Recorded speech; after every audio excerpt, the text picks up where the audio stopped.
دشمن کے شر اور نقصان سے محفوظ رہنے کے لیے ایک نہایت ہی مجرب دعا ہے جس کا ذکر روایات میں بھی آیا، اللہم انا نجعلک فی نحورہم ونعوذ بک من شرورہم۔ اچھا، یہ مبارک دعا بھی اسی دعا کی طرح کا اثر رکھتی ہے، اللہم اکفنا یا اللہم اکفنی شرہم بما شئت کا، مگر یہ جو دعا آج میں آپ سے عرض کرنے لگا ہوں، اللہم انا نجعلک فی نحورہم ونعوذ بک من شرورہم۔ میری کتاب مجربات محسن کے صفحہ نمبر 458 کے اوپر اس کی تفصیل موجود ہے۔ تو حضور علیہ الصلوۃ والسلام دشمنوں کے شر اور نحوست سے محفوظ رہنے کے لیے یہ دعا بھی مانگا کرتے تھے، اور یہ بہت مجرب دعا ہے، بہت ہی مجرب دعا ہے کہ دشمنوں کے شر سے یا دشمنوں کی نحوست سے یا دشمنوں کے نقصان سے محفوظ رہنے کے لیے۔ گو کہ قرآن حدیث میں ایسی اور بے شمار دعائیں ہیں، مگر میری زندگی کے مجربات میں سے یہ عمل بھی ہے۔ تو یہ اگر کوئی شخص تنگ کرتا ہو یا کسی پریشان کرتا ہو یا بدماشی کرتا ہو، ناجائز پریشان کرتا ہو، تو اس شخص کے شر اور نحوست سے بچنے کے لیے یہ دعا میں نے دیکھا کہ بزرگان دین کو آگے یہ دعا اس کی اجازت دیتے ہیں کہ بندہ کم از کم ایک تسبیح روز کی پڑھے، اللہم انا نجعلک فی نحورہم ونعوذ بک من شرورہم۔ اور اگر یاد نہ رہے تو پھر آپ اس کو میری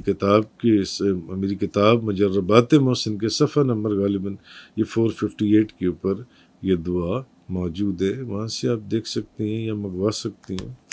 تو یہ دعا بڑی مجرب دعا ہے، کیسا ہی دشمن کیوں نہ ہو، وہ ضرور بھی وہ کبھی غالب نہیں آئے گا، اور اللہ کے حکم سے انشاءاللہ وہ ذلیل و خوار ہوگا۔ مثلا میں آپ سے عرض کرتا ہوں کہ میرے پاس ایسے سینکڑوں کیسز آئے جس میں انہوں نے اپنے دشمنوں کی یا کسی بندے کی شکایت کی کہ یہ بندہ ہمیں پریشان کرتا ہے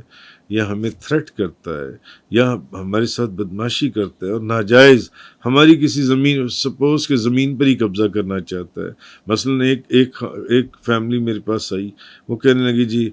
کہ ہماری اراضی ہے کروڑوں روپے کی، اربوں روپے کی، تو اس کے اوپر نہ 2-3 وڈیرے اور ایم این ایز اور اس طرح کے، اس میں ساتھ کوئی چیف منسٹر بھی تھا، وہ مل کر جو ان سے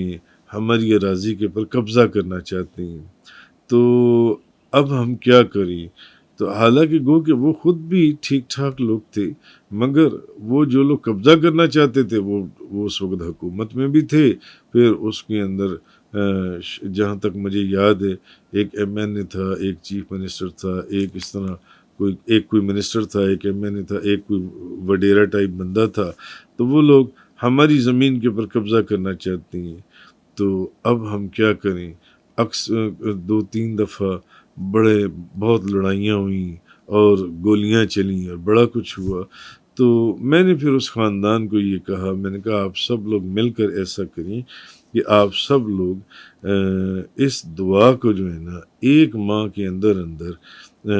آپ اس دعا کو اللہم انا نجعلک فی نحورہم ونعوذ بک من شرورہم، اس دعا کو 1,25,000 مرتبہ آپ سب لوگ 1.25 مرتبہ پڑھیں۔ گھر کے سارے لوگ بیٹھ جائیں اور پڑھیں۔ اگر اتنا بڑا مسئلہ ہے کہ کوئی آپ کی زمین کے اوپر قبضہ کر رہا ہے اور وہ آپ کی کروڑوں اربوں روپے کی زمین جو آپ کے والد صاحب نے اپنی جو بھی وہ نکل جائے گی آپ کے ہاتھ سے، تو آپ لوگ پڑھیں۔ تو انہوں نے پڑھی، تو اللہ کی شان قدرت آپ یہ دیکھیے کہ انہی دنوں میں اچانک حکومت تبدیل ہوئی، تو نئی حکومت نے وہی جو منسٹر ان کو تنگ کر رہا تھا یا ان کی زمین پر ان بدماشوں کے ساتھ مل کر قبضہ کرنا چاہتا تھا، وہ حکومت چینج ہوئی، نئی حکومت آئی، انہوں نے چند مہینے کے لیے اسی چیف منسٹر کو پکڑ کے جیل میں ڈال دیا، اور باقی جو 2 ساتھی اور تھے جو زمین پر قبضہ کرنا چاہتے تھے ان لوگوں کی زمین پر قبضہ کرنا چاہتے تھے وہ آپس میں لڑنا مرنا شروع ہو گئے۔ تو بہرحال یہ دعا بہت ہی آزمودہ اور بہت ہی کمال دعا ہے، لیکن توجہ اور یکسوئی کے ساتھ پڑھی جائے اور کسی کے لیے ناجائز نہ پڑھی جائے۔ ناجائز پڑھی جائے گی تو پھر فائدے کی بجائے الٹا نقصان ہوگا۔ اور یہ ضرور ہے کہ کسی صاحب اجازت سے یا جو اس دعا کے عامل ہیں ان سے یا کسی صاحب اجازت سے اس کی اجازت لے لی جائے، تو پھر اس کے تصرف کا کیا کہنا، اس کا تصرف ہی تبدیل ہو جاتا ہے اگر کسی صاحب اجازت سے اجازت لی جائے۔ تو اجازت کیا چیز ہے، غالباً یہ میری ایک بیان میں میں نے عرض کیا ہوا ہے، آپ وہاں سے دیکھ سکتے ہیں۔ تو اس دعا کو اگر توجہ اور یکسوئی کے ساتھ پڑھا جائے تو اس کا فوراً اثر ظاہر ہوتا ہے۔ مثلاً کسی کو کوئی شخص تنگ کرتا ہو یا کسی کو کوئی رقم دبا کر بیٹھا ہو اور واپس نہ لوٹانے کا ارادہ ہو، تو روزانہ ایک وقت ایک جگہ ایک تعداد میں پڑھا جائے تو انشاءاللہ اس شخص کا معاملہ حل ہو جائے گا۔ مثلاً اس کی ایک تسبیح روز کی پڑھ لی جائے، بعض کیسز میں اس کی 3 تسبیحیں پڑھی جاتی ہیں، بعض میں اس کی 10 تسبیحیں پڑھی جاتی ہیں، لیکن اب اس خاندان کو جو میں نے کہا آپ 1.25 مرتبہ فوراً 1 مہینے کے اندر اندر ختم کریں، کیونکہ وہاں قتل و غارت کا بہت خطرہ ہو گیا تھا کہ کہیں ان کے لوگ جو ان سے وہ قتل نہ کر دیے جائیں۔ وہ سب لوگ ان کی زمین پر قبضہ کرنا چاہتے تھے۔ میں نے ان کو کہا کہ آپ اس دعا کو پڑھیں، تو انہوں نے وہ دعا پڑھی۔ تو میں نے آپ کو بتایا کہ ہوا کیا کہ اللہ کی قدرت 1 مہینے کے اندر اندر وہ حکومت تبدیل ہوئی۔ اس منسٹر کو انہوں نے جیل کے اندر بند کر دیا جو حکومتوں کے آپس کے جو بھی مسئلے مسائل ہوتے ہیں ان کے چکر میں، اور جو باقی 2 بندے تھے وہ آپس میں لڑنے مرنے شروع ہو گئے اور اس زمین سے وہ لوگ بھاگ گئے جن سے۔ تو بہرحال لیکن اس دعا کی ایک خاص بات اپنے ذہن میں رکھ لیں کہ اس دعا کو پڑھنے سے پہلے نہ تو بسم اللہ پڑھنا ہوتا ہے نا، بندہ بسم اللہ پڑھ کر درود پاک پڑھ کر پھر کوئی عمل شروع کرتا ہے، تو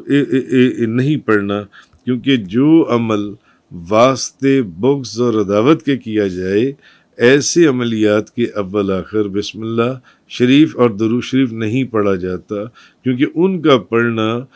بسم اللہ اور درود شریف کا وہ نزول رحمت کے واسطے ہے، جبکہ یہ مقام بغض اور عداوت کا ہے، یہاں پر نہیں۔ تو اس دعا کو آپ ایسے ہی شروع کریں گے، پہلے نہ بسم اللہ پڑھنی ہے، نہ درود شریف، نہ اول نہ آخر، بس اللہم انا نجعلک فی نحورہم ونعوذ بک من شرورہم،